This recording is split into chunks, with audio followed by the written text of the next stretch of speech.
Cuando abrí la puerta de mi departamento esa tarde y vi a Roberto parado ahí con su hermana Daniela, un bebé llorando en brazos y 3 maletas a sus pies, supe que mi vida estaba a punto de cambiar para siempre.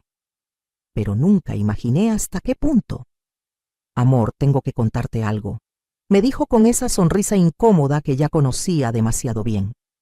Daniela va a quedarse aquí con nosotros por un tiempo. Es familia, tienes que entender. Sentí como si me hubieran echado agua helada encima. Este era mi departamento, el que había comprado yo sola después de años de ahorrar cada peso, mi refugio, mi espacio. Y ahora me estaban diciendo que debía compartirlo sin siquiera preguntarme. Pero lo peor aún estaba por venir. 3 días después, cuando su madre Vivian se presentó sin avisar en mi sala, se sentó en mi sofá como si fuera dueña del lugar. Me miró con esos ojos llenos de desprecio y me dijo algo que casi me hace marcar el número de emergencias.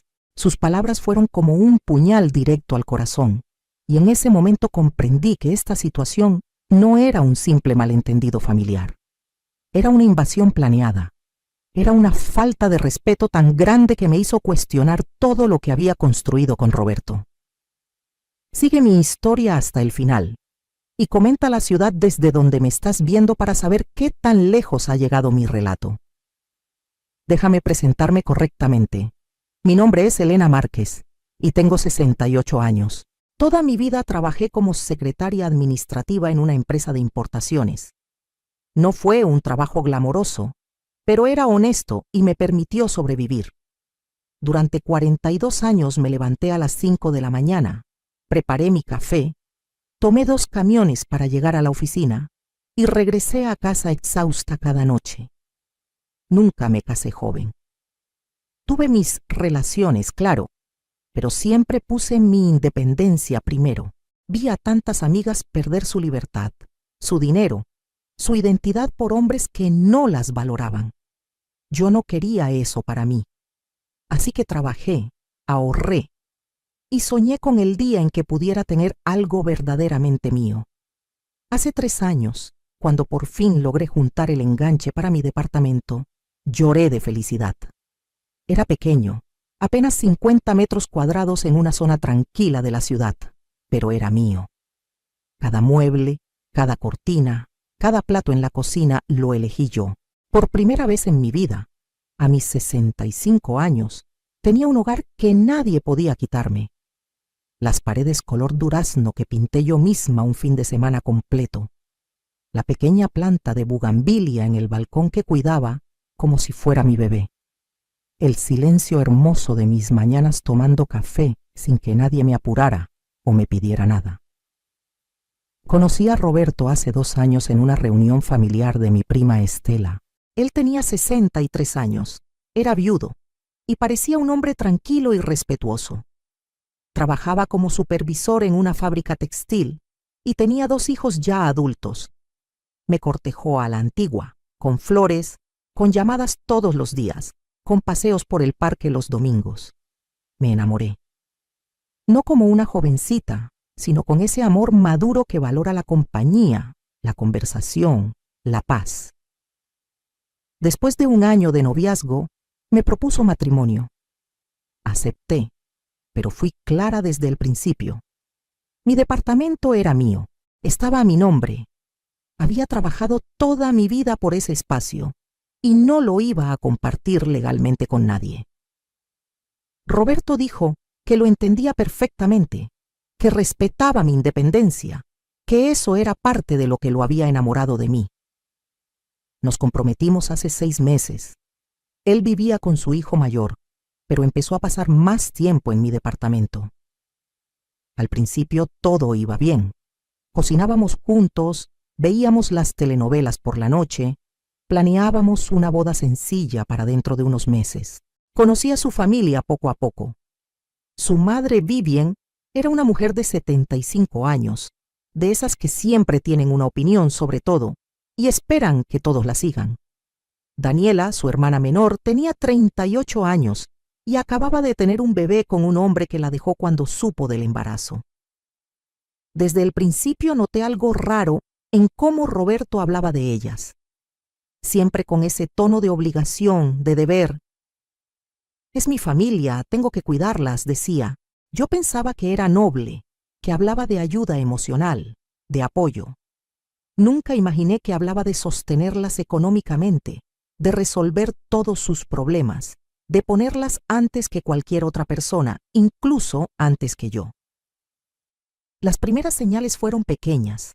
Vivian empezó a llamar a cualquier hora esperando que Roberto dejara todo por ella. Si necesitaba que le llevaran las compras del mercado, Roberto corría. Si tenía una cita médica, Roberto la acompañaba aunque tuviera otros planes. Daniela también empezó a depender de él para todo. Dinero para pañales, dinero para el doctor, dinero para la renta porque el papá del bebé no pasaba manutención. Roberto nunca decía que no, y yo, tonta de mí, pensaba que eso demostraba que era un buen hombre, un hijo dedicado, un hermano responsable. No me daba cuenta de que ese patrón de comportamiento pronto se voltearía contra mí. Todo estalló hace 3 semanas. Era un viernes por la tarde, y yo acababa de llegar de hacer las compras para la semana. Estaba guardando las cosas en la cocina, tarareando una canción, feliz en mi espacio. Escuché que tocaban la puerta con insistencia.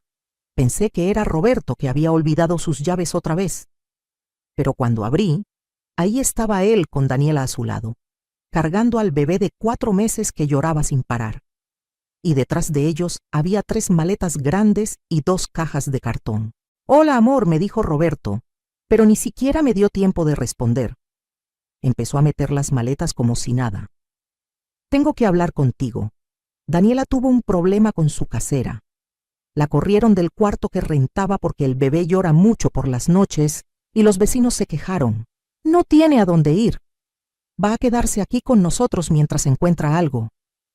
Me quedé paralizada en la entrada. El bebé seguía llorando. Daniela me miraba con ojos de víctima, como esperando que yo dijera algo para poder hacerse la ofendida.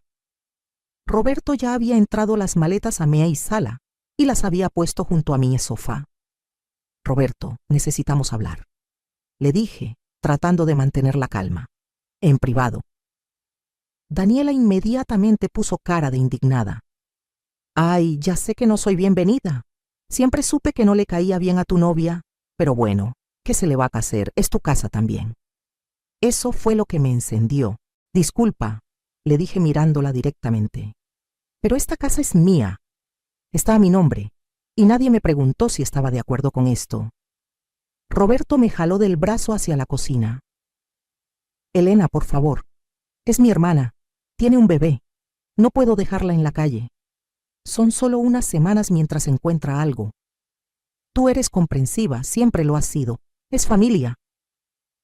Esa palabra, familia, como si fuera un argumento mágico que anulaba mi derecho a decidir sobre mi propio espacio. Le dije que necesitaba pensarlo, que esto era demasiado repentino, que mi departamento era pequeño. Pero Roberto ya había tomado la decisión por mí. Esa noche, Daniela durmió en mi sofá con el bebé en una cuna portátil que habían traído. El bebé lloró cada 2 horas. Yo no pegué un ojo. A la mañana siguiente, cuando salí de mi cuarto, el olor a pañal sucio inundaba mi sala. Había biberones sucios en mi mesa de centro. Daniela estaba dormida con la boca abierta y el bebé lloraba en la cuna sin que ella se despertara. Roberto apareció de la cocina con un café. «Buenos días, amor. Oye, Daniela necesita que le prestes algo de dinero para comprar fórmula y pañales. Le voy a dar lo que tengo, pero no me alcanza. ¿Tú tienes unos 200 pesos que le puedas prestar?» Me quedé mirándolo incrédula. No solo había traído a su hermana sin mi permiso, ahora también quería que yo la mantuviera. Los siguientes días fueron una pesadilla. Daniela no levantaba un dedo para mantener limpio el espacio. Dejaba la ropa del bebé tirada por todas partes. Usaba mi lavadora sin preguntar. Se terminaba mi comida. Veía la televisión a todo volumen a las 3 de la mañana mientras amamantaba.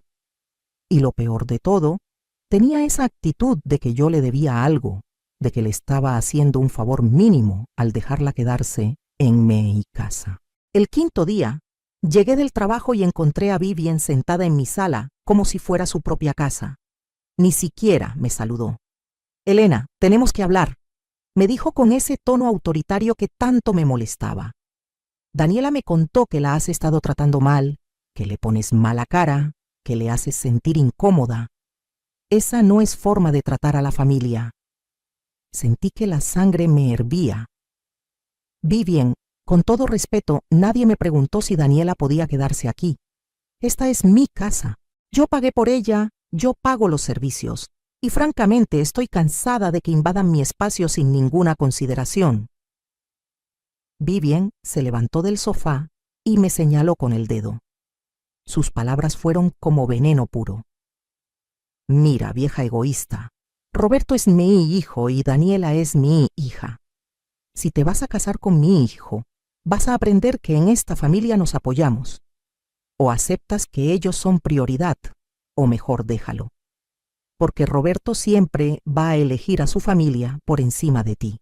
Y otra cosa, este departamentito que tanto presumes no es tan gran cosa. Mi hija necesita un techo, y tú se lo vas a dar porque así es como funciona cuando entras a nuestra familia. Agradece que Roberto te quiere a pesar de tu edad y tu carácter amargado. No eres ninguna joven quinceañera que puede darse lujos de condiciones». Me quedé sin palabras. El insulto, la amenaza velada, la descalificación, todo en menos de un minuto. Y lo peor era que lo decía en mi propia sala, sentada en mi sofá, como si tuviera algún derecho. Daniela estaba recargada en la puerta de la cocina con una sonrisita burlona. Roberto había escuchado todo desde el balcón y no dijo absolutamente nada en mi defensa. Nada. Esa noche, cuando por fin Vivien se fue y Daniela se durmió, confronté a Roberto. «¿Escuchaste lo que tu madre me dijo? Y no vas a decir nada. ¿Vas a permitir que me falten al respeto en mi propia casa?» Roberto suspiró como si yo fuera la que estaba siendo irracional. «Elena, mi mamá es mayor, así es ella. No lo dice con mala intención. Y tiene razón en algo. Cuando nos casemos vamos a ser una familia y las familias se apoyan. Daniela está pasando por un momento difícil. ¿No puedes ser un poco más comprensiva? Es solo temporal». ¿Temporal? Roberto, ya llevan una semana aquí y cada día traen más cosas. Tu madre viene cuando quiere, como si esto fuera su casa, y tú no me defiendes. No me preguntas cómo me siento.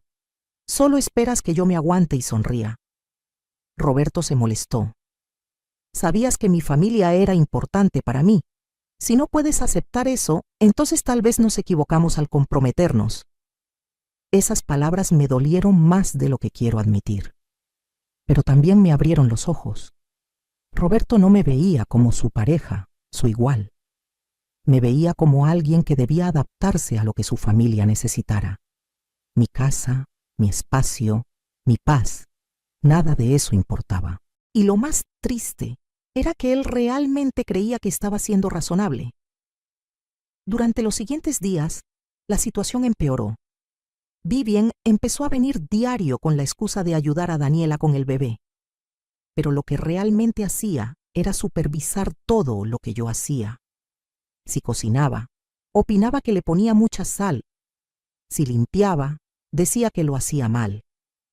Si pedía un poco de orden con las cosas del bebé, me acusaba de ser insensible. Daniela, por su parte, se instaló como reina. Empezó a usar mi ropa sin permiso. Se metió a mi recámara cuando no estaba para usar mi maquillaje.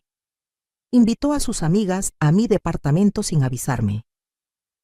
Una tarde llegué y había 5 mujeres que no conocía sentadas en mi sala, fumando, con música a todo volumen, mientras el bebé lloraba en el cuarto. «Daniela, ¿qué es esto?», le pregunté tratando de mantener la compostura. «Ay, Elena, relájate. Son mis amigas. Vine a presentarles a mi sobrino, digo, a mi hijo.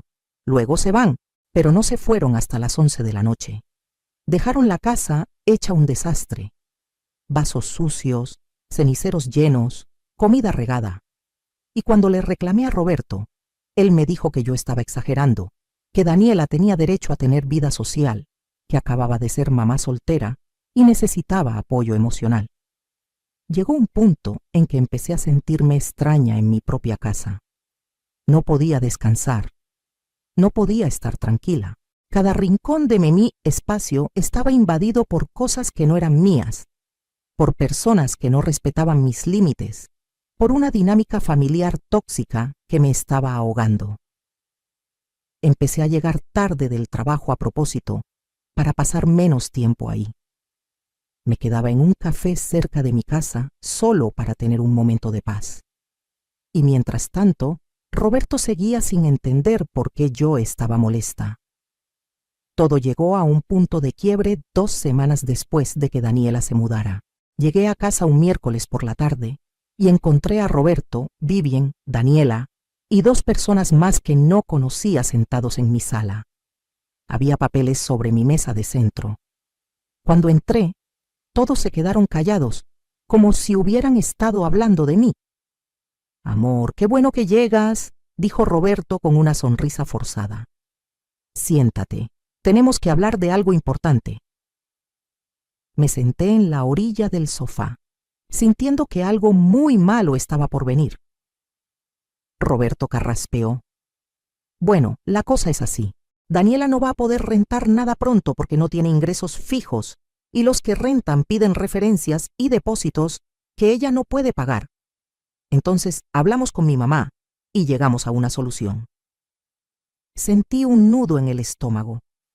«Daniela se va a quedar aquí de forma permanente y para que no te sientas incómoda, vamos a dividir los gastos de la casa. Tú pagas la mitad, nosotros la otra mitad. Así es justo para todos». No podía creer lo que estaba escuchando. ¿Perdón? Esta es mi casa, a mi nombre, que yo pagué, y ahora me están diciendo que tengo que compartir los gastos como si fuera una roommate. Vivien se metió inmediatamente. «Ay, Elena, ya deja de ser tan egoísta. ¿Qué no te da pena? Mi hija tiene un bebé. Necesita estabilidad. Tú tienes este espacio y ni siquiera lo usas todo. El cuarto de visitas está vacío. Ahí puede quedarse Daniela perfectamente. Y sí, lo justo es que dividan los gastos porque ella también va a vivir aquí». «Yo no di permiso para esto», grité, perdiendo finalmente la paciencia. «Este es mi departamento. Yo decidí quién vive aquí y quién no, y no voy a permitir que me impongan nada». Uno de los hombres que no conocía se levantó. Resultó ser un primo de Roberto, abogado. «Señora Elena, técnicamente usted y Roberto están comprometidos. En una unión de hecho, los bienes pueden considerarse comunes. Si esto llega a una disputa legal, Roberto podría reclamar derechos sobre esta propiedad, dado que vive aquí y contribuye a los gastos». Sentí que me faltaba el aire. Esto no era solo una invasión, era una estrategia. Habían planeado esto, traer al abogado, amenazarme sutilmente con quitarme mi casa, presionarme para que aceptara algo que jamás había acordado. Vi a Roberto y esperé que dijera algo, que me defendiera, que dijera que esto estaba mal, pero él solo miraba el piso, cobarde, dejando que su familia me amenazara en mi propia sala. «Fuera», dije con una voz que no reconocí como mía. «Todos fuera de mi casa, ahora». Vivien se rió. «¿Nos vas a correr? ¡Qué ridícula! Roberto vive aquí. Daniela se está quedando aquí. No puedes echarnos así como así». Me puse de pie y caminé hacia la puerta. La abrí de par en par. Dije que fuera, y eso los incluye a todos. «Roberto, o sales ahora con tu familia, o llamo a la policía». Hubo un silencio tenso. Nadie se movía. Entonces saqué mi teléfono y empecé a marcar.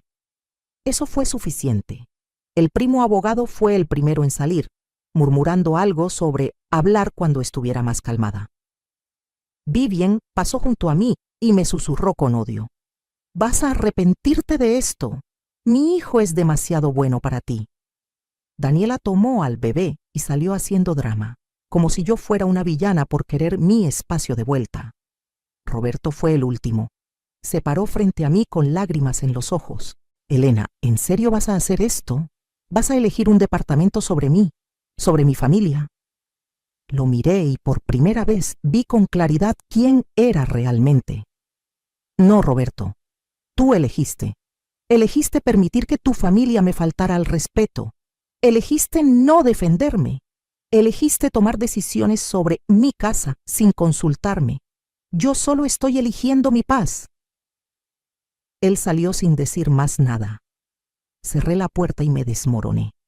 Lloré durante horas, no solo por el final de la relación, sino por la traición, por la manipulación, por sentirme tan vulnerable en mi propia casa. Había trabajado toda mi vida para tener un espacio seguro y casi lo pierdo por un hombre que no me valoraba. Esa noche no dormí. Solo pensaba en todo lo que había pasado, en todas las señales que ignoré, en cómo casi dejo que me arrebataran lo más importante que tenía.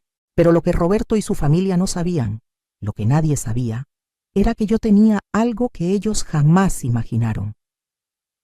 Verán, mi papá murió hace 5 años y me dejó una herencia que nunca mencioné a nadie. No era una fortuna, pero sí una cantidad considerable de dinero que tenía invertida. También me dejó una casita pequeña en un pueblo a 3 horas de la ciudad que rentaba y me generaba un ingreso extra cada mes. Nunca hablé de eso con Roberto, no porque quisiera ocultarlo, sino porque aprendí desde joven que el dinero cambia a las personas. Y también porque quería saber que alguien me amara por quien soy, no por lo que tengo. Además de eso, mi mejor amiga desde hace 30 años, Lupita, era notaria, una de las mejores de la ciudad. Habíamos estudiado juntas, crecido juntas, vivido tantas cosas juntas. Cuando le conté por teléfono lo que había pasado, se puso furiosa. Elena, dime que pusiste todo a tu nombre. Dime que ese hombre no tiene ningún papel firmado.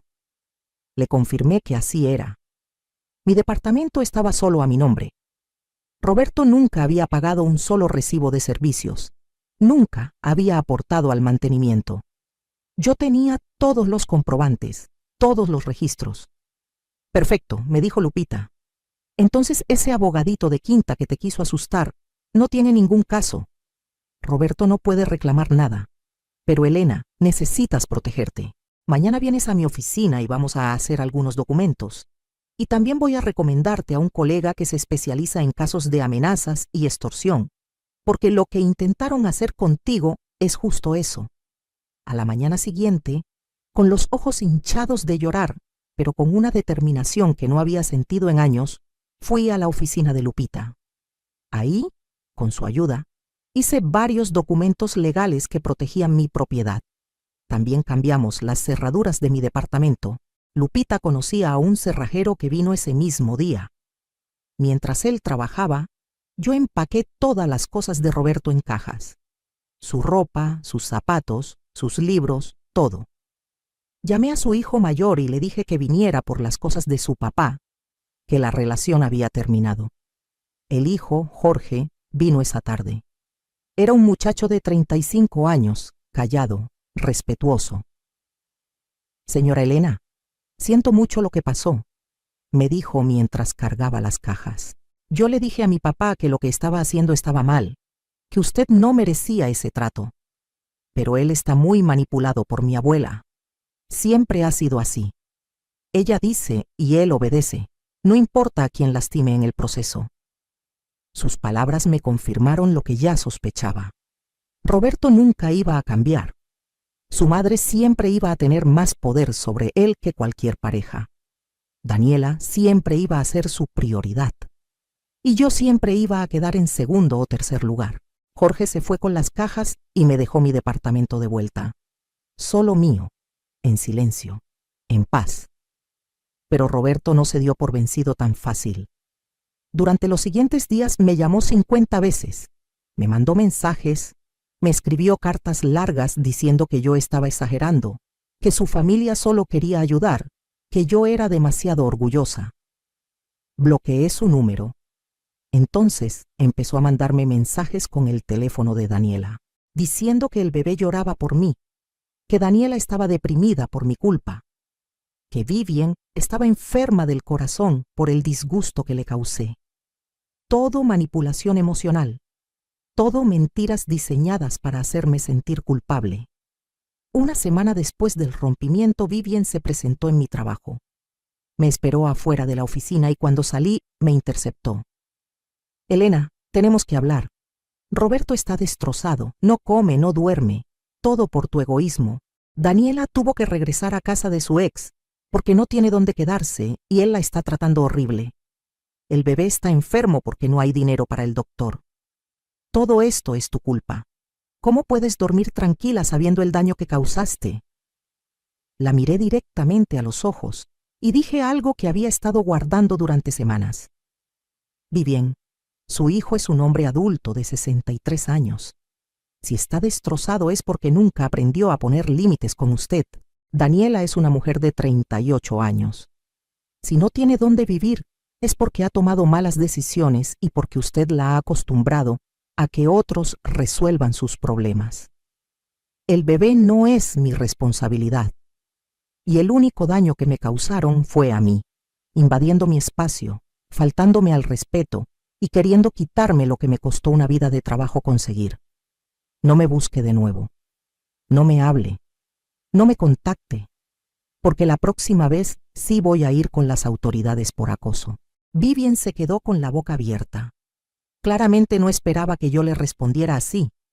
Estaba acostumbrada a que todos se doblegaran ante ella, a que sus manipulaciones funcionaran. Pero yo ya no era la Elena complaciente que conocieron. Di media vuelta y me fui, dejándola ahí parada en la calle. Esa noche, sola en mi departamento, preparé una cena sencilla. Puse mi música favorita, encendí una vela aromática. Y por primera vez en semanas dormí profundamente, sin llantos de bebé, sin discusiones, sin sentirme invadida. Solo yo, en mi espacio, en mi paz. Y fue glorioso. Pero la historia no termina ahí. 2 semanas después de que todo explotara, recibí una llamada de Lupita. Elena, necesito que vengas a mi oficina. Hay algo que tienes que ver. Fui inmediatamente curiosa y un poco preocupada. Cuando llegué, Lupita tenía una carpeta sobre su escritorio. ¿Recuerdas que te dije que investigara un poco sobre Roberto y su familia? Bueno, encontré cosas muy interesantes. Resulta que Roberto no era tan honesto como aparentaba. Había estado casado 2 veces antes, no solo una, como me dijo. Su segunda esposa había muerto en circunstancias similares a las mías. Vivien y la familia se habían mudado con ellos, habían invadido su espacio, y la pobre mujer tuvo un infarto por el estrés. Después de su muerte, Roberto y su familia se quedaron en la casa de ella hasta que los hijos de la difunta los corrieron legalmente. Era un patrón, un modus operandi, buscar mujeres mayores, solteras o viudas, con propiedades, enamorarlas, y luego poco a poco ir moviendo a la familia hasta apoderarse del espacio y eventualmente de los bienes. Elena, me dijo Lupita muy seria, casi caes en una estafa. Si te hubieras casado con él sin proteger tus bienes, en unos años hubieran encontrado la forma de quedarse con tu departamento. He visto casos así, familias enteras especializadas en manipular mujeres mayores que tienen patrimonio. Me quedé helada. Todo el afecto, todas las palabras bonitas, todo había sido calculado. No fue amor. Fue una operación planeada. Y yo casi caigo completamente. ¿Qué puedo hacer con esta información?, le pregunté. Por ahora solo protégete. Tienes la orden de restricción si la necesitas. Tenemos toda la documentación de las amenazas. Y si vuelven a molestarte, tenemos evidencia de su historial para presentar un caso más fuerte. Salí de esa oficina sintiéndome violada en un nivel emocional que no puedo describir, pero también sintiéndome increíblemente agradecida. Agradecida de haber confiado en mi instinto, agradecida de haber defendido mi espacio, agradecida de tener una amiga como Lupita que me cuidó las espaldas. Los siguientes meses fueron de sanación. Volví a terapia, algo que había dejado hace años. Necesitaba procesar todo lo que viví, entender por qué casi permití que me manipularan, trabajar en mis límites. También me reconecté con amigas que había descuidado durante mi relación con Roberto. Empecé a salir más, a disfrutar mi ciudad, a recordar quién era yo antes de que él apareciera. Y entonces pasó algo maravilloso. Una tarde, estaba en el mercado comprando verduras cuando me encontré con Mariana, una antigua compañera de trabajo que no veía hace años. Nos pusimos a platicar y me contó que acababa de divorciarse y estaba buscando un lugar para rentar. Algo pequeño, tranquilo, seguro. Inmediatamente pensé en la casita de mi papá. Le ofrecí rentársela a un precio justo y ella aceptó encantada. Pero no fue solo eso. Mariana y yo empezamos a juntarnos seguido. Descubrí que ella también había pasado por una relación tóxica con un hombre que la manipulaba emocionalmente. Nos hicimos confidentes, nos apoyamos mutuamente.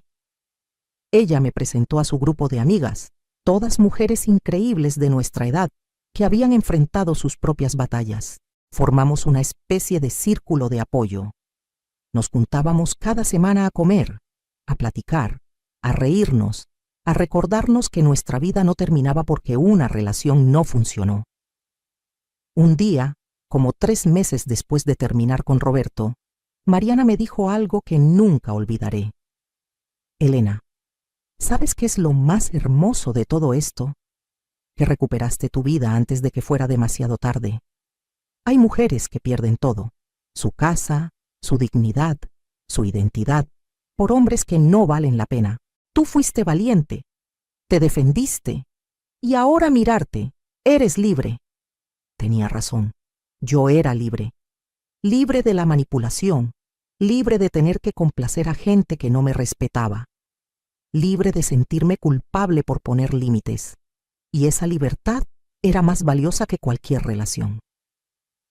Pasaron 6 meses desde el rompimiento cuando recibí un mensaje inesperado. Era de Jorge, el hijo de Roberto. Señora Elena, espero que esté bien.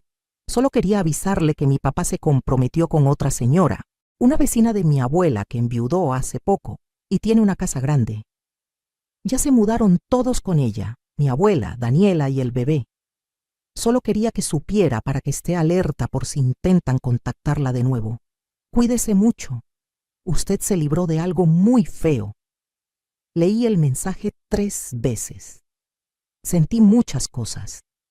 Tristeza por esa pobre mujer que estaba cayendo en la misma trampa. Enojo porque Roberto seguía con su mismo patrón, pero sobre todo sentí una paz profunda, la confirmación de que todo lo que viví fue real, de que mis instintos no me fallaron, de que defender mi espacio fue la decisión correcta. Le respondí a Jorge agradeciéndole por el aviso. Y luego bloqueé definitivamente todo contacto con cualquier cosa relacionada a Roberto y su familia. Cerré ese capítulo por completo. Hoy, 1 año después de todo lo que pasó, estoy sentada en el balcón de mi departamento, tomando café, viendo mi bugambilia que creció hermosa y llena de flores moradas. Mi espacio está exactamente como yo quiero. Limpio, ordenado, tranquilo. Es mi refugio, mi santuario. Nadie invade mi paz. Nadie toma decisiones por mí. Nadie me hace sentir culpable por poner mis límites. Sigo trabajando, aunque ya estoy pensando en mi retiro. Con la renta de la casita y mis ahorros, voy a estar bien. Mariana sigue siendo mi inquilina y mi amiga. Lupita sigue siendo mi confidente. Tengo mi grupo de amigas con quienes salgo a caminar los domingos por la mañana. Tomé clases de pintura, algo que siempre quise hacer. Mi vida es simple, pero es mía. A veces pienso en qué hubiera pasado si no hubiera defendido mi espacio esa tarde cuando Vivien me amenazó. Si me hubiera dejado manipular por el abogadito ese. Si hubiera creído que el amor significa sacrificar tu paz y tu patrimonio, probablemente hoy estaría viviendo una pesadilla, atrapada en mi propia casa con gente que no me respeta, casada con un hombre que nunca me puso primero, viéndome perder poco a poco todo por lo que trabajé. Pero no fue así. Yo elegí diferente, y esa elección me salvó la vida. Aprendí que a nuestra edad, después de años de trabajo, de sacrificio, de construir algo propio, no tenemos que permitir que nadie nos quite lo que nos costó conseguir. Aprendí que la familia no es una carta libre para faltar al respeto. Aprendí que el amor verdadero no invade, no manipula, no amenaza. El amor verdadero respeta, apoya y defiende. Aprendí que está bien decir que no, que está bien poner límites, que está bien elegir tu paz sobre quedar bien con gente que no te valora. Y aprendí que nunca, nunca es tarde para defenderte y recuperar tu vida. A todas las mujeres que están pasando por algo similar, les digo esto: tu casa es tu espacio sagrado. No permitas que nadie te haga sentir culpable por defenderlo. No importa cuánto te digan que eres egoísta, que eres amargada, que eres mala. Defender lo que te pertenece no te hace mala persona, te hace fuerte, y mereces esa fortaleza. Si alguien realmente te ama, te respetará. Respetará tu espacio, tus decisiones, tus límites. No traerá a su familia entera a invadirte. No permitirá que te falten al respeto. No te amenazará con quitarte lo que te costó una vida conseguir. El amor no se siente como invasión, se siente como paz. Y si ya estás en una situación donde sientes que perdiste el control de tu propia casa, de tu propia vida, quiero que sepas que no es tarde. Busca ayuda legal, habla con un notario de confianza, protege tus documentos, pon límites aunque te tiemblen las manos, y si es necesario, abre esa puerta y di fuera de mi casa, aunque te rompas por dentro, porque tu paz vale más que cualquier relación, tu dignidad vale más que quedar bien con gente tóxica, y tu vida, tu hermosa vida que construiste con esfuerzo, merece ser vivida en tus propios términos. Hoy miro mi departamento y siento orgullo. Orgullo de haberlo conseguido. Orgullo de haberlo defendido. Orgullo de haber elegido mi bienestar sobre la comodidad de permanecer en una relación que me estaba destruyendo. Tengo 68 años. Viví una vida larga, con sus altas y bajas, con sus amores y decepciones. Pero hoy puedo decir con certeza que estoy exactamente donde necesito estar. En mi espacio, con mi paz, libre. Y esa libertad, esa paz, no tiene precio. ¿Qué harías tú en mi lugar?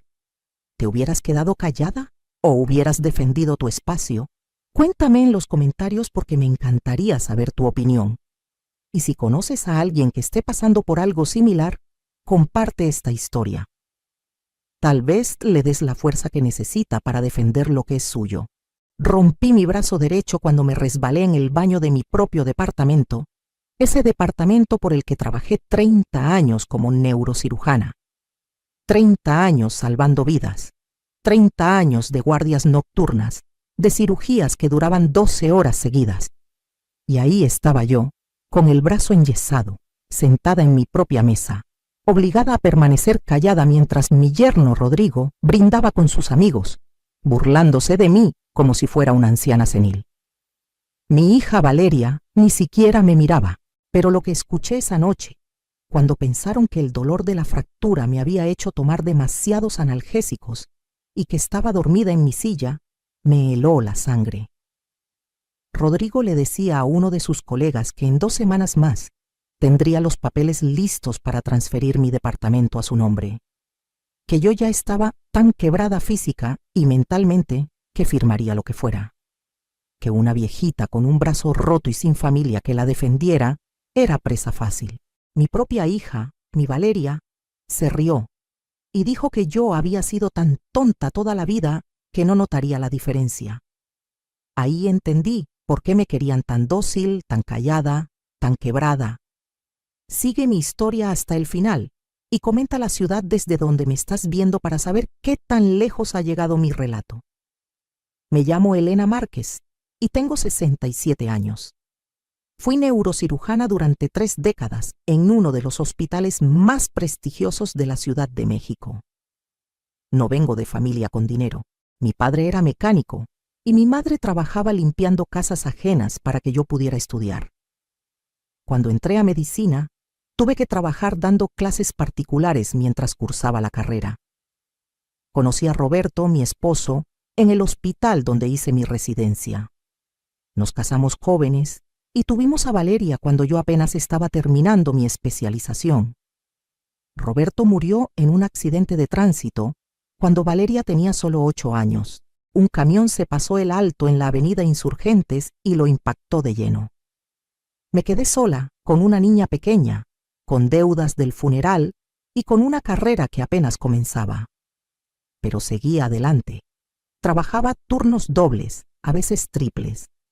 Dejaba a Valeria con mi madre, que ya estaba mayor, pero insistía en ayudarme.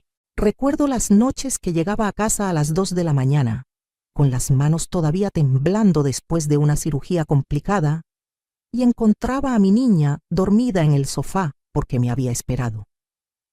Le prometí que todo ese sacrificio valdría la pena, que tendríamos una vida mejor, y la tuvimos. Compré este departamento en la colonia Roma cuando Valeria tenía 15 años. No era grande, pero era nuestro. Cada mueble, cada plato, cada cuadro en las paredes lo pagué con mi trabajo. Valeria estudió en buenas escuelas privadas.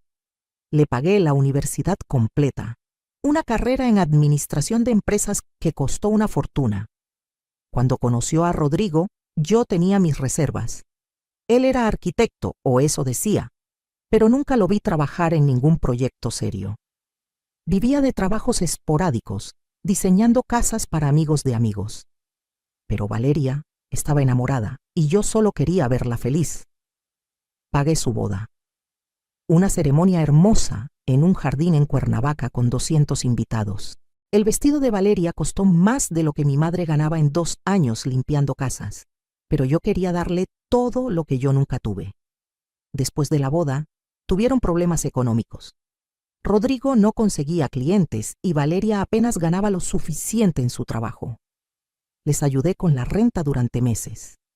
Les compré muebles, les pagué el auto. Cuando mi madre enfermó de cáncer, me hice cargo de todos los gastos médicos mientras seguía ayudando a Valeria y Rodrigo. Mamá murió hace 3 años y algo en mi hija cambió después de eso. Como si la última persona que podía hacerla sentir culpa ya no estuviera.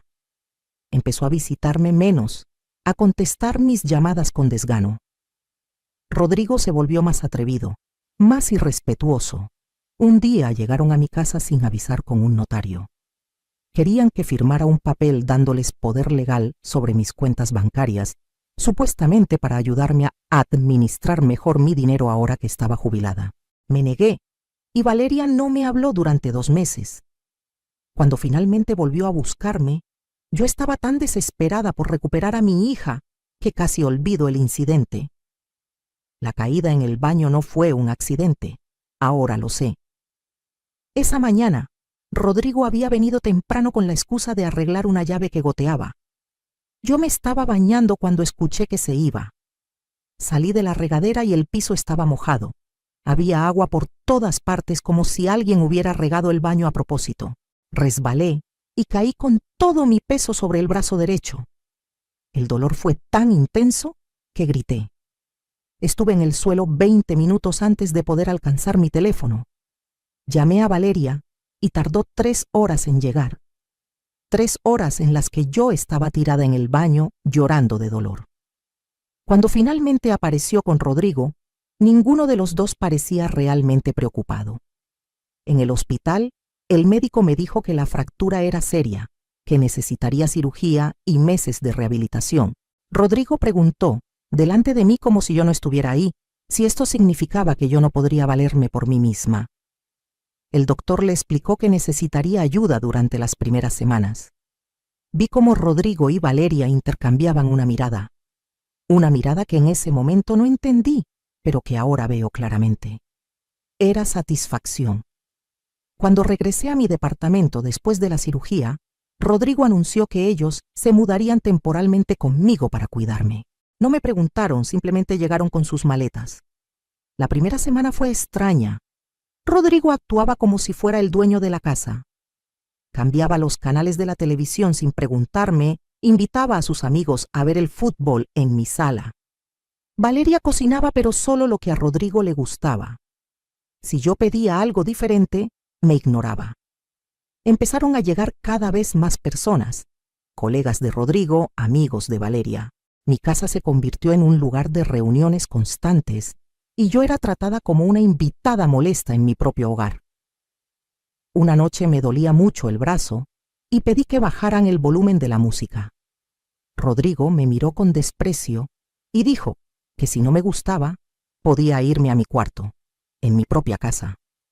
Valeria no dijo nada. Esa fue la primera vez que sentí verdadero miedo. Pero la cena de esa noche fue diferente. Rodrigo había invitado a varios de sus socios de un proyecto nuevo que supuestamente estaba desarrollando. Llegaron con sus esposas, todos riendo y hablando fuerte. Yo estaba sentada en la cabecera de la mesa, mi lugar habitual, pero Rodrigo me hizo levantarme. Dijo que ese era su lugar ahora, que yo debía sentarme al final. Me sentía humillada, pero el brazo me dolía tanto que no tenía fuerzas para discutir. Tomé mi lugar en la esquina, prácticamente escondida. Valeria sirvió la cena, una receta que mi madre solía hacer para las ocasiones especiales. Me dolió verla cocinar el platillo de la abuela como si nada, como si no estuviera traicionando todo lo que esa mujer representaba. Rodrigo brindó, haciendo un discurso sobre los nuevos comienzos y las oportunidades. Luego, con una sonrisa cruel, dijo que brindaba también por las viejitas que ya no servían para nada más que estorbar, pero que al menos tenían propiedades valiosas que legar. Todos se rieron, me miraron y se rieron.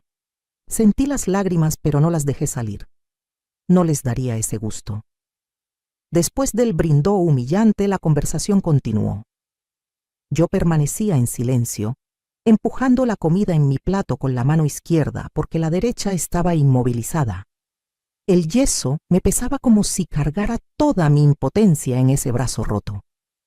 Rodrigo hablaba cada vez más fuerte, animado por el tequila que no dejaba de servirse. Contaba chistes a costa mía.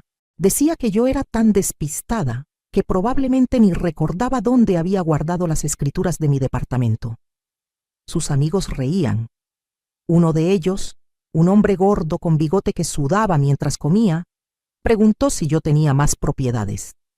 Rodrigo contestó que solo este departamento, pero que estaba en una zona premium, que valía fácilmente $3 millones. El hombre silbó impresionado. Valeria trajo el postre, un flan napolitano, otro platillo de mi madre.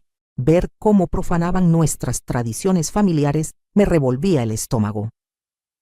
Rodrigo siguió hablando de bienes raíces, de inversiones, de oportunidades. Yo tomé una de las pastillas para el dolor que el médico me había recetado. Eran fuertes, me mareaban un poco. Cerré los ojos, dejando que mi cabeza cayera ligeramente hacia adelante. Quería que pensaran que me estaba quedando dormida, que el medicamento me estaba venciendo. Y funcionó.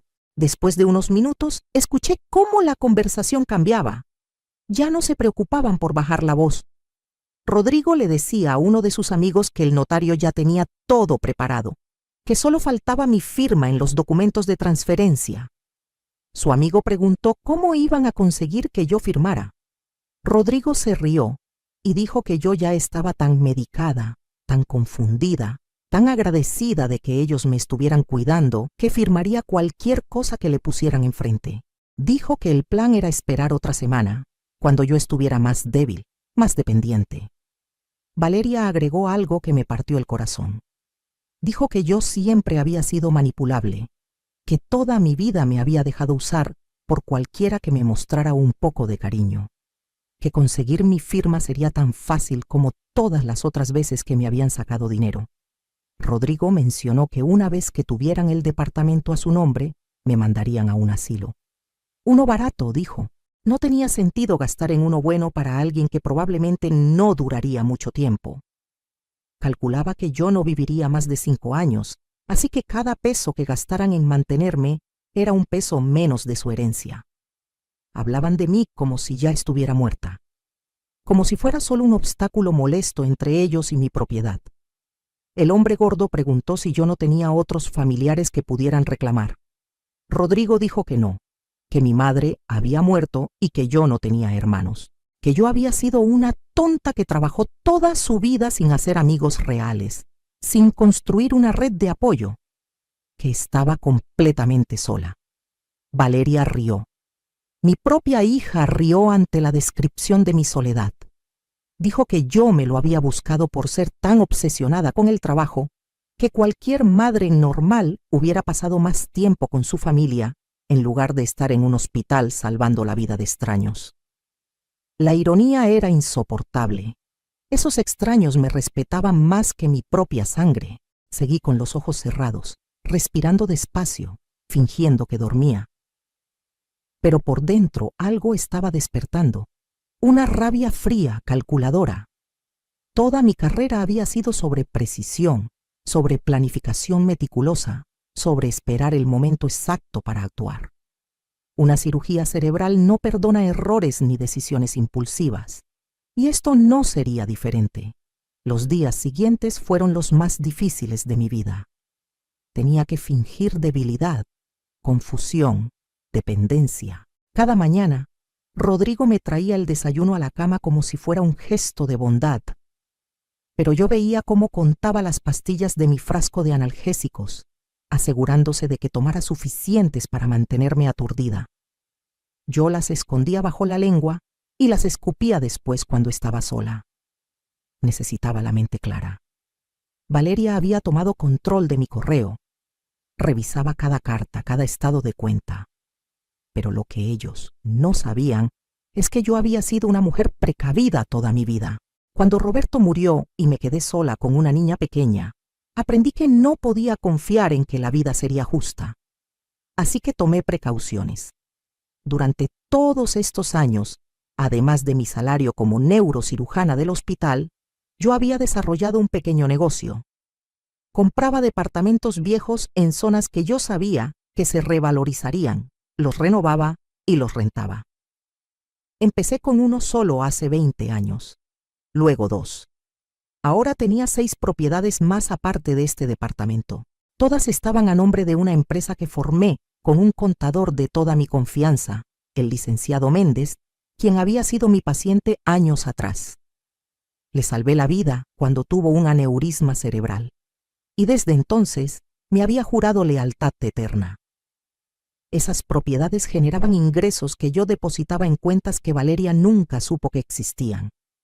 Además, a lo largo de mi carrera, operé a personas importantes, políticos, empresarios, artistas, gente que me debía la vida literalmente, gente que me había dado sus números privados y me había dicho que si alguna vez necesitaba algo, lo que fuera, solo tenía que llamar. Yo nunca usé esos favores, hasta ahora.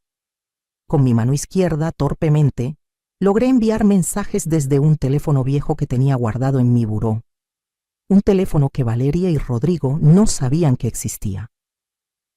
Contacté al licenciado Méndez y le expliqué la situación.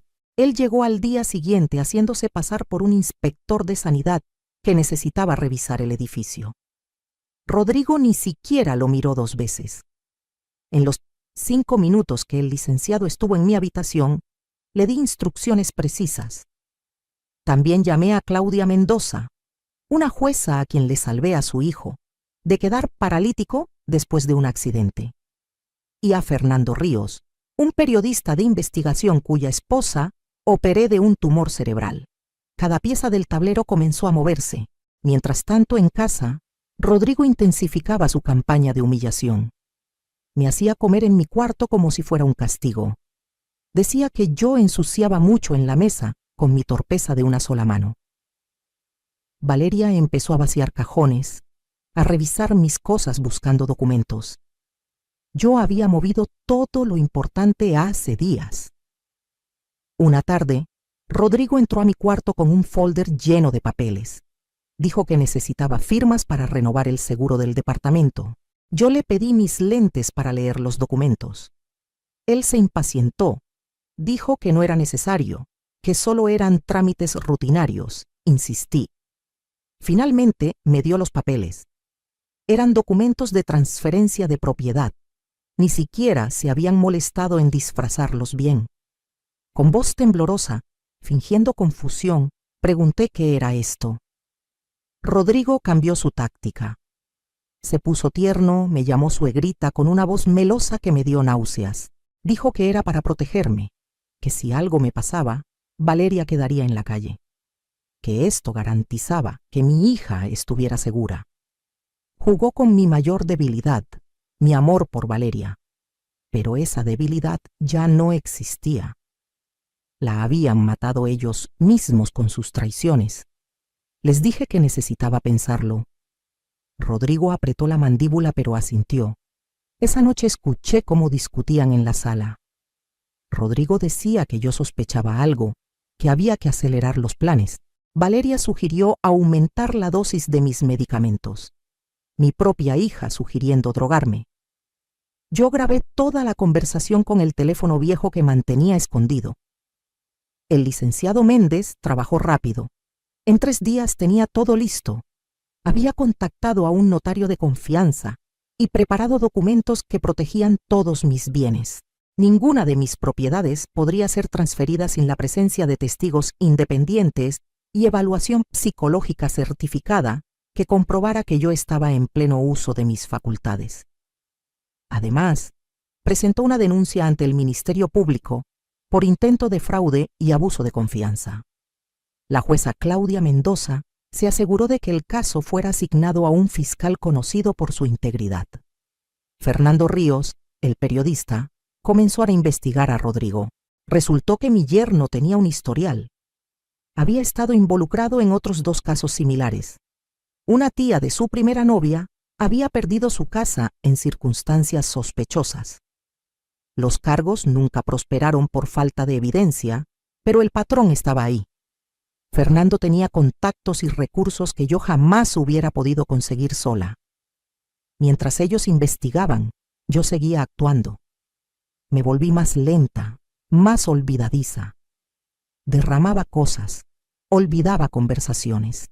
Rodrigo y Valeria se volvían más confiados cada día. Empezaron a hablar abiertamente de sus planes delante de mí, asumiendo que yo estaba demasiado ida para entender.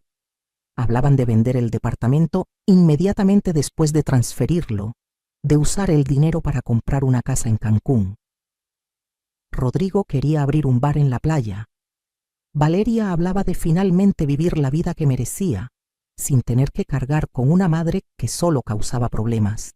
Cada palabra era una puñalada, pero también era combustible. Me mantenían enojada, enfocada. Descubrí más cosas. Rodrigo le debía dinero a gente peligrosa. Había tomado préstamos de agiotistas para financiar proyectos que nunca se concretaron.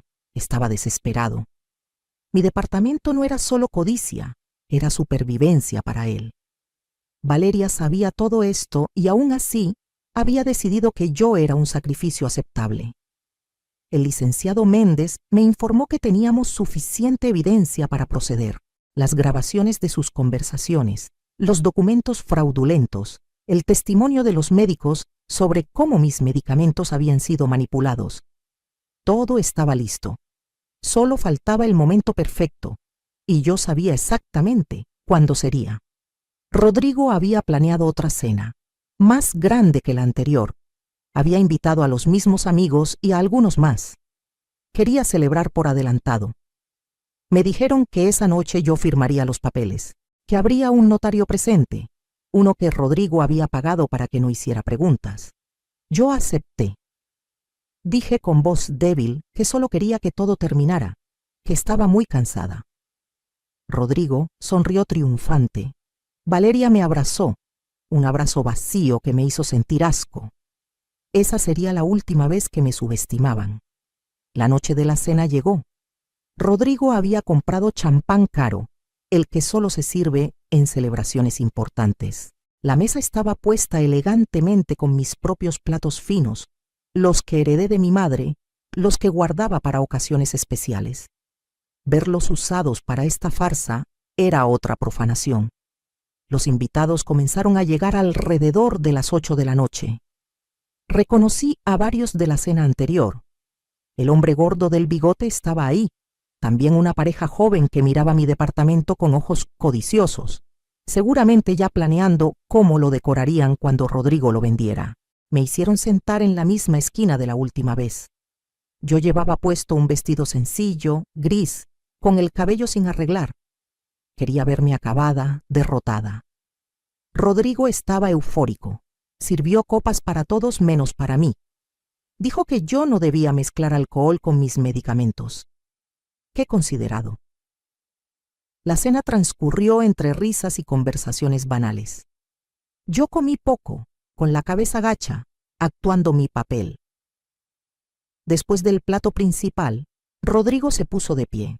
Pidió silencio golpeando su copa con un tenedor. Anunció que esa noche era especial porque finalmente iban a asegurar el futuro de su familia. Miró hacia la puerta y entró un hombre delgado con un maletín, el notario falso. Se presentó con un nombre que sonaba importante, pero que yo sabía era tan fraudulento como sus intenciones. Sacó los documentos y los puso frente a mí. Rodrigo se acercó con una pluma. Me dijo que solo tenía que firmar en 3 lugares, que él me ayudaría a sostener el papel ya que mi mano derecha seguía enyesada. Todos los ojos estaban sobre mí. Tomé la pluma con mi mano izquierda, la acerqué al papel, y entonces sonó el timbre. Rodrigo frunció el ceño. No esperaban a nadie más. Valeria fue a abrir. Los pasos que escuché no eran de una sola persona, eran varios. Entraron a la sala el licenciado Méndez, acompañado de 2 agentes del Ministerio Público y un notario real, certificado. Detrás de ellos venía Fernando Ríos con una cámara. Y finalmente, la jueza Claudia Mendoza. El silencio que cayó sobre la habitación fue absoluto. Rodrigo se quedó pálido. Valeria miraba sin comprender. Yo me puse de pie. De repente mi postura ya no era encorvada. Mi voz, cuando hablé, no era la de una anciana confundida. Era la voz de la doctora Elena Márquez, la neurocirujana que había comandado salas de operaciones durante 30 años. La voz de alguien acostumbrado a tomar decisiones de vida o muerte sin titubear. Les dije que la función había terminado. Rodrigo intentó hablar, pero el licenciado Méndez lo interrumpió. Explicó que había una orden de aprehensión en su contra por intento de fraude, abuso de confianza y despojo, que todo había sido documentado, grabado, evidenciado. El notario falso intentó escapar, pero los agentes ya bloqueaban la salida. Valeria me miraba con una mezcla de shock y furia. Finalmente encontró su voz y gritó que cómo me atrevía, que ella era mi hija, que se suponía que todo lo mío era de ella. Le respondí con una calma helada que me sorprendió a mí misma. Le dije que ella había dejado de ser mi hija la noche que sugirió drogarme para robarme. Que una hija de verdad jamás habría traicionado los sacrificios de su madre. Que Roberto, su padre, estaría avergonzado de lo que se había convertido. Saqué mi teléfono viejo, el que ellos no sabían que existía, y reproduje las grabaciones. Primero la conversación donde planeaban quedarse con mi departamento. Luego la parte donde Rodrigo hablaba de enviarme a un asilo barato. Y finalmente, el momento más doloroso, donde Valeria sugería aumentar mis medicamentos. Sus propias voces los condenaban. Los invitados estaban horrorizados. La pareja joven salió corriendo, claramente no queriendo estar asociados con un fraude. El hombre gordo murmuraba que él no sabía nada, que solo había venido a cenar. Los agentes esposaron a Rodrigo. Él empezó a gritar que esto era un malentendido, que yo estaba senil, que ellos solo querían ayudarme. El licenciado Méndez sacó entonces los reportes médicos, estudios neurológicos completos que me había hecho hacer la semana anterior, todos mostrando que mi capacidad mental estaba intacta. Certificaciones de 3 psiquiatras independientes, confirmando que yo estaba en pleno uso de mis facultades. Rodrigo no tenía defensa. Valeria intentó acercarse a mí. Extendió las manos como si fuera a abrazarme, con lágrimas corriendo por su rostro. Me llamó mamá. Me rogó que la perdonara. Retrocedí. Le dije que había tenido una hija llamada Valeria una vez. Una niña que me esperaba despierta cuando yo volvía de cirugías largas. Una joven que me abrazaba y me decía que era su heroína, pero esa Valeria había muerto. La mujer frente a mí era una extraña que había vendido su alma y la memoria de su padre por un departamento. Fernando Ríos estaba grabando todo. Me preguntó si quería hacer una declaración pública. Le dije que sí. Miré directamente a la cámara y hablé no solo para los que verían ese video, sino para todas las madres, todas las personas mayores que estaban siendo abusadas por sus propias familias. Dije que nadie, absolutamente nadie, tenía derecho a despojarnos de nuestra dignidad o nuestro patrimonio. Que el respeto no se mendiga, se exige. Que una vida de sacrificios no nos convertía en víctimas obligadas, sino en guerreras que sabían cómo pelear. Los agentes se llevaron a Rodrigo. Valeria no fue arrestada esa noche porque técnicamente ella no había firmado ningún documento fraudulento, pero enfrentaría cargos como cómplice. El notario falso también fue detenido. La sala se vació rápidamente. Solo quedamos el licenciado Méndez, la jueza Claudia, Fernando y yo. Claudia me abrazó. Me dijo que le había salvado a su hijo y ahora sentía que había ayudado a salvarme a mí. Le agradecí, pero le dije que yo me había salvado sola. Ellos solo me dieron las herramientas. Fernando me preguntó si podía publicar la historia.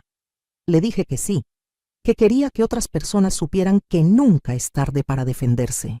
El licenciado Méndez me informó de los siguientes pasos legales.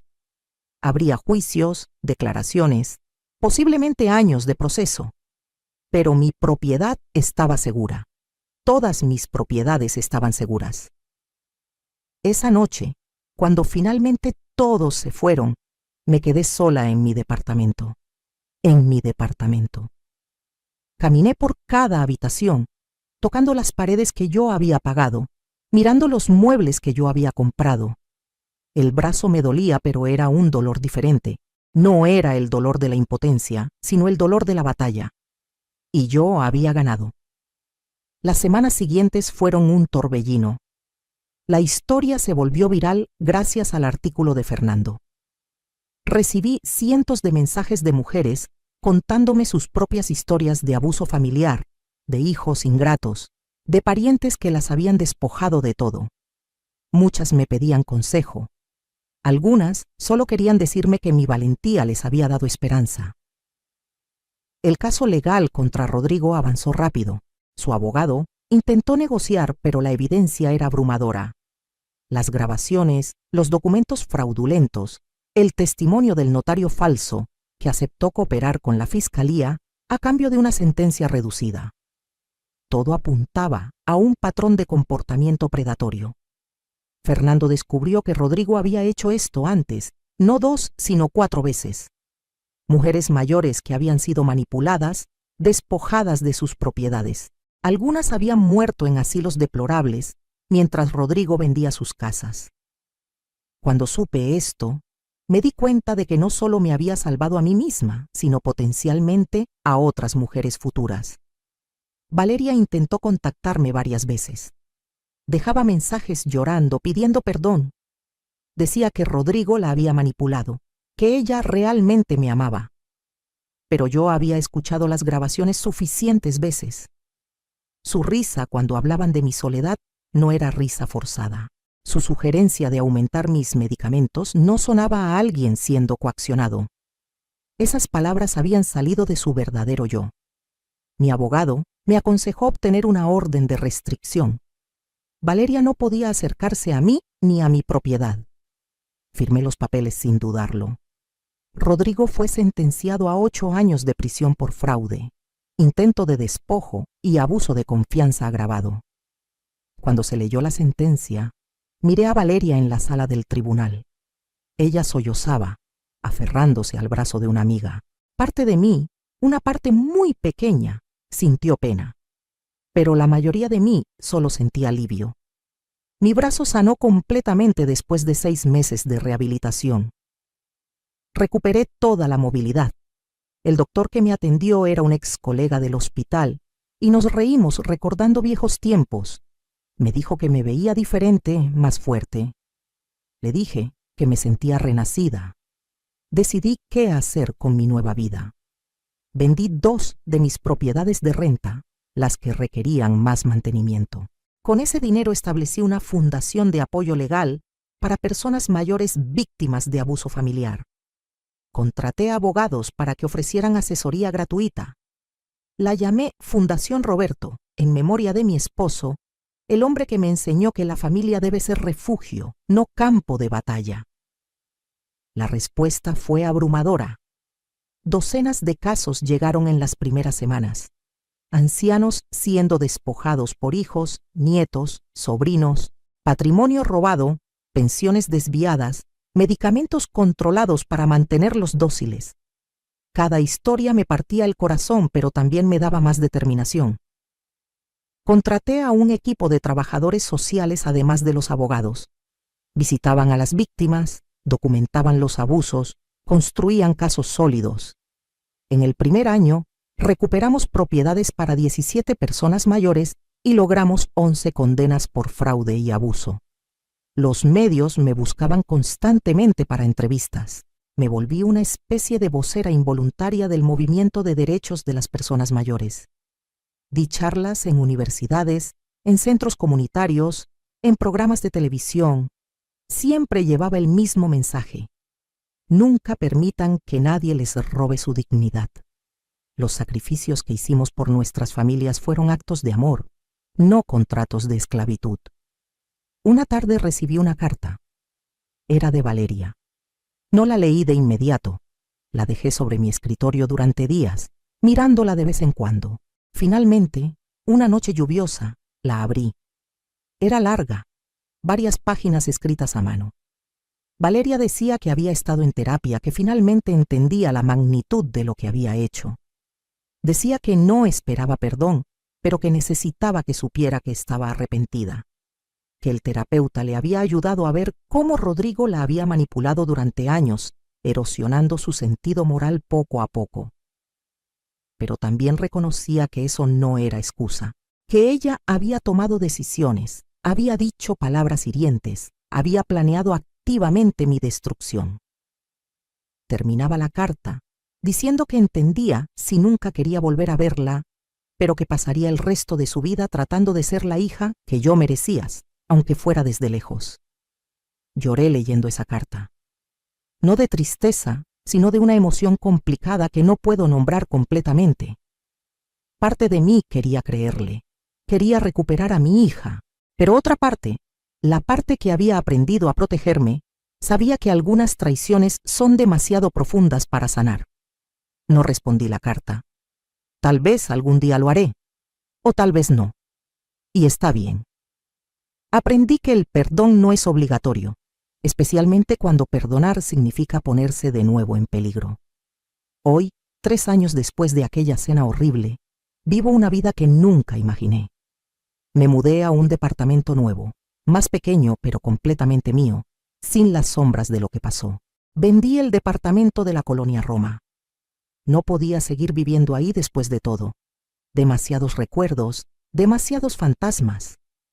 El departamento nuevo está en La Condesa, cerca de un parque donde camino cada mañana. Retomé viejas amistades que había descuidado durante años de obsesión con el trabajo y con ser madre. Ex colegas del hospital, compañeras de la universidad. Organizamos cenas, vamos al teatro, viajamos juntas. Descubrí que no estaba tan sola como Rodrigo y Valeria habían creído. Solo había olvidado nutrir esas conexiones. La fundación creció más de lo que esperaba. Ahora tenemos oficinas en 3 ciudades, un equipo de 20 personas y casos en todo el país. Recibo cartas y correos casi diariamente de personas agradeciendo por haberles ayudado a recuperar su autonomía, sus propiedades, su dignidad. Cada historia de éxito me llena de un orgullo que nunca sentí ni siquiera en mis días más exitosos como cirujana. Empecé a escribir un libro, la historia completa de lo que viví, pero también guías prácticas de cómo protegerse legalmente, cómo identificar señales de abuso financiero, cómo construir redes de apoyo. Mi editor dice que será un bestseller. No me importa si lo es o no. Solo quiero que llegue a las personas que lo necesitan. Di una conferencia el mes pasado en una universidad. Después, una joven se me acercó llorando. Me dijo que su abuela estaba viviendo algo similar, que su tío la estaba presionando para vender su casa. Le di la tarjeta de la fundación y le dije que llamara inmediatamente. La semana pasada recibí un mensaje de ella. Habían logrado detener la venta fraudulenta y su abuela estaba a salvo. Esos son los momentos que dan sentido a todo. A veces pienso en Valeria.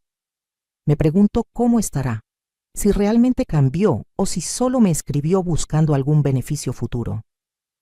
Escuché por terceros que se divorció de Rodrigo mientras él estaba en prisión, que trabaja en una tienda departamental, viviendo modestamente. Parte de mí espera que esa humildad sea real, que haya aprendido algo, pero no es mi responsabilidad saberlo. Yo crié a mi hija lo mejor que pude. Le di educación, oportunidades, amor incondicional. Lo que ella hizo con todo eso fue su decisión. Y lo que yo hago con mi vida ahora es la mía. Cumplí 70 años el mes pasado. Hice una fiesta pequeña, íntima.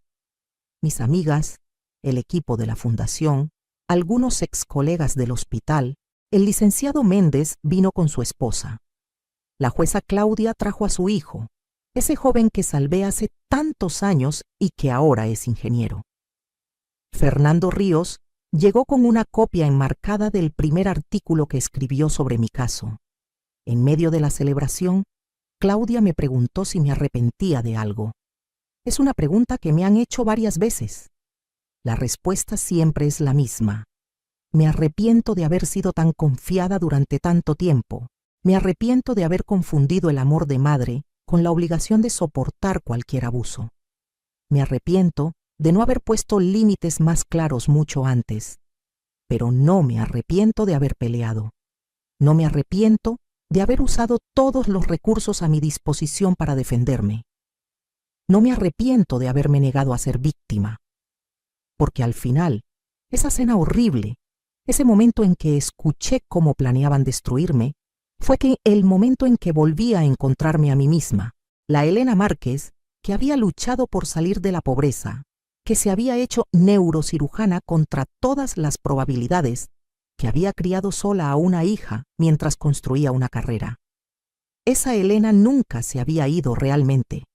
Solo había estado dormida, adormecida por años de intentar ser la madre perfecta, de priorizar la felicidad de otros sobre mi propia seguridad.